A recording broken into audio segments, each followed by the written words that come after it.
Danas se nalazimo na Kalemegdanu kako bismo vam ispričali još jednu priču o impresivnoj arhitekturi Beograda. U današnjoj epizodi reći ćemo vam nešto više o istoriji ove tvrđave i o podzemnom svetu koji se krije ispod nje.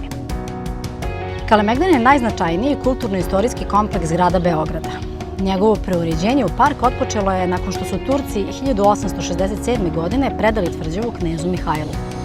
Prvu idejnu skicu za uređenje kompleksa napravio je prvi beogradski urbanista Emilijan Josimović. Područje Kalemegdana prvi put je naseljeno u neolitu. Njegov dobar strateški položaj bio je prepoznat od strane različitih naroda koji su ostavili svoj trag u istoriji Beograda. Iako na površini danas možemo vidjeti park i tvrđavu, pravo bogatstvo i slojevi istorije kriju se ispod zemlje. Mi smo krenuli na turu o podzemnom Beogradu, a tajne o njemu otkriće nam turistički vodič Željko Petrović. Dragi moji, u turi Podzemne tajne Beograda obilazi se 4 potpuno različita mesta na različitim lokacijama koji su gradili različiti graditelji u različitim vremenskim epohama za različite namene.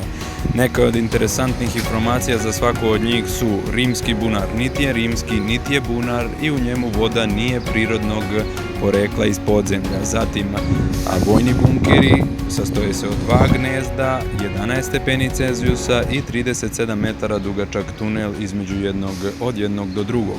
Zatim veliki barutni magacin koji je 17 puta 17 metara, u njemu se čuvao barut i danas je pun rimskih spomenika, sarkofaga i žrtvenika. I na kraju idemo još jedno sjajno podzemno mesto, to su Lagumi u Karađorđevoj ulici, njih ima ukupno 13, a mi ćemo vidjeti 3 koja su danas spojena i naravno u njima se poslužiti sjajnim domaćim vinom, sjajan način da se završi tura. Dobrodošli!